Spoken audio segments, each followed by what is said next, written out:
Welcome to the Modern Sports Show, home of your modern sports takes. Today we have a very special guest. This guest is really like a little cousin to me, man. You know, I've been able to watch him grow over the past few years, and it's been a thing of beauty, actually. Um, so just getting into some of his accolades and awards, he led the number one offense in 5A, averaging 40 points per game.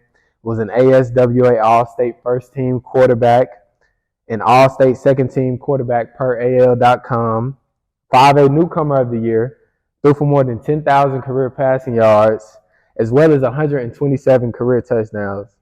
Today we have Eric Handley, bro. What's up?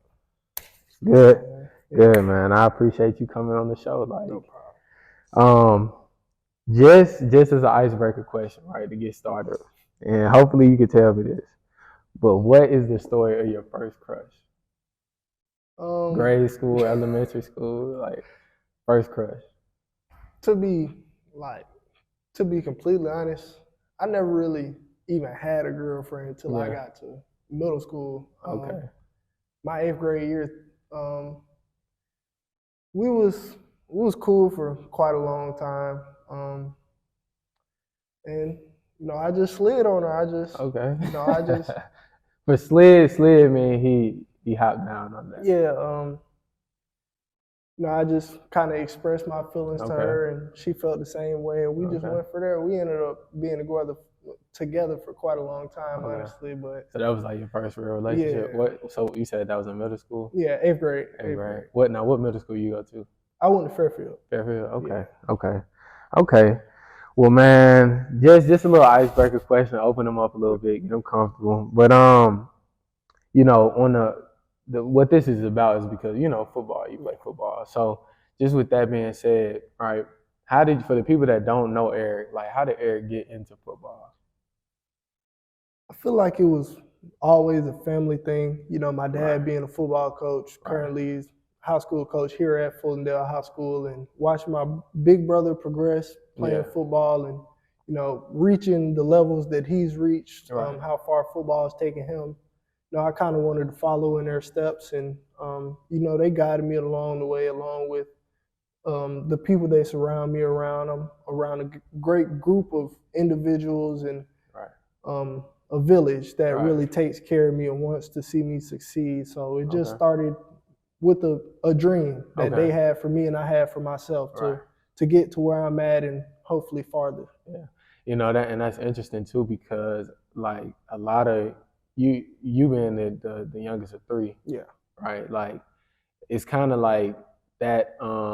It's very prevalent with younger siblings. You know what I'm saying? I think it's the same with Kobe. Actually, me being the oldest, so everything that I do, he want to do, and then he want to be better than me at it. So, yeah, I understand in that regard. Now, you made mention to your dad, right, being a coach here, where we currently are at Fultondale High School. We wanted to do it at his alma mater, being Pleasant Grove, but due to inclement weather conditions, we weren't able to get in there. So, we're just here at Fultondale. So, can you speak to who your dad is and what he's meant to you on your football journey? He's meant a lot. My dad, he's a very important piece to my development, not only as a football player, but as a man. The journey I've walked in life, him and my mom, they've kept me on the straight and narrow. They've always kept school first, but they surrounded me around a great group of individuals outside of just when I'm with my, per se, coaches that have helped me reach heights that I never thought I could reach. Coach Otis Levert, Coach Jeff Jackson, Coach Kevin Brown, Coach Dimitri Price, all those men have played a big part in where I'm at and where I'm going in life. And I owe them the world, for real. Hey, and we all need those people we all need those people in our lives to kind of direct our journeys. And I think a lot of people struggle with that, and they reach a certain place in life because of the lack of guidance, especially early on in their lives. So it's a beautiful thing to be able to know that your family, your mom, your dad, they created that support structure around you, man. And just on that tip, we see oftentimes guys or people whose father coached them, right? Your dad having coached you at Fairfield High School prior to you making the transition to Pleasant Grove, that can be like a catch-22 thing for some, you know what I mean? So your dad coaching you, you have this relationship with him, you know, it could be good because this is your father. So, you know, you have that relationship, that connection where you can have a certain level of transparency with one another, but it can also be, you know, negative in the sense of like, okay, because we're so close and because we have a certain understanding of each other, we can butt heads. How were you and your dad able to navigate kind of those murky waters at Fairfield? You know, him having coached you, being your head coach there, before he also made the transition to Fortendale. Um, I think a big part of it was just understanding that when we were in that building, when we were in that field house, when we were on that field, I was just a player and he was just a coach. Okay. Obviously, we spent a lot of time together. We lived together, but also as a player and a coach, we spent a lot of time together. Okay. I had to, like, as a quarterback, no matter who your coach is, your dad or not, you have to be an extension of your coach on the field. Right.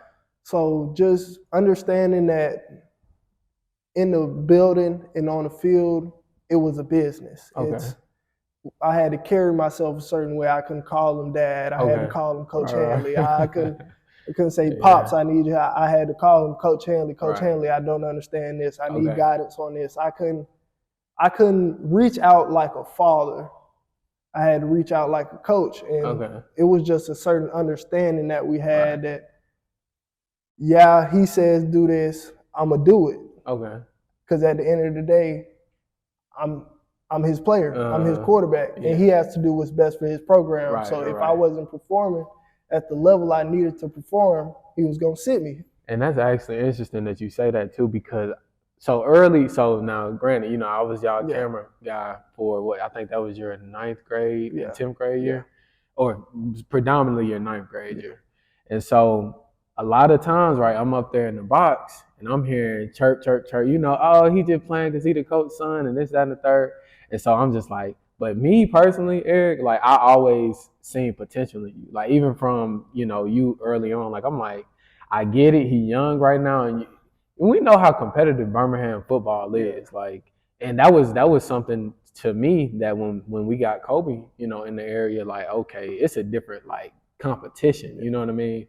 And you could be one of the role players on the team, not even a star player, but they bring a certain grit to the, you know what I'm saying, to them Friday night lights. So just with that being said, I would be in the bleachers, and you know, you would hear things like, "Oh, he only playing because he the coach's son," you know. And I know you and Q were kind of, you know, at the time like battling somewhat for that position. So how can you speak to those times where it wasn't as productive when you would go out on the field and you might throw an interception or you know constant 4 and outs or 3 and outs? So like how did you maintain a certain level of composure knowing that he was your dad at the same time, but you had an expectation to live up to? I credited a lot of it to Coach Otis, Coach O. You know, he training Jameis for so long and just being around him, he helps you build a certain level of mental toughness, and that's all it is. Being able to block it out because you know you're gonna hear it. And you know, even when he wasn't my coach, when you're high, and when you're low, don't nobody want to talk to you. So that's real. Just being able to block it out and play my game. Obviously, when I was a freshman, I made freshman mistakes. Things weren't always pretty, but we persevered, and I give a lot of credit to the guys around me. They helped tremendously. Obviously, Kobe, Malachi, Q. Just everybody who played a part in my development and helping that team be successful. I really do appreciate them because I wasn't the best football player, quite frankly, but they did everything they could to kind of help shelter me when I wasn't the best. Yeah. And now, and you saying that, you done mentioned Coach O a couple times, right? Like, and I myself, for those of you that don't know, Coach O I feel like, is a giant, especially within the Birmingham tri-state area, and what he does for especially young, less fortunate people and kids especially though. And just kind of that, like who he is and what he means. He's monumental, especially to me. It's like after I started going to Coach O, it's like every decision, even if I wasn't like actively going to MBF, it's like every decision that I made though, it's like, oh nah, okay, what would Coach O say? It's like that little man on your shoulder, like what would Coach O say about this, or like what would he think? Would he tell you to dog up, right? And so just speak to Coach O and like kind of what he may have instilled in you and how, like, because granted, I said you had that potential, and we all have potential, right? But we got to have that certain somebody that bring it out of us. How did Coach O do that for you?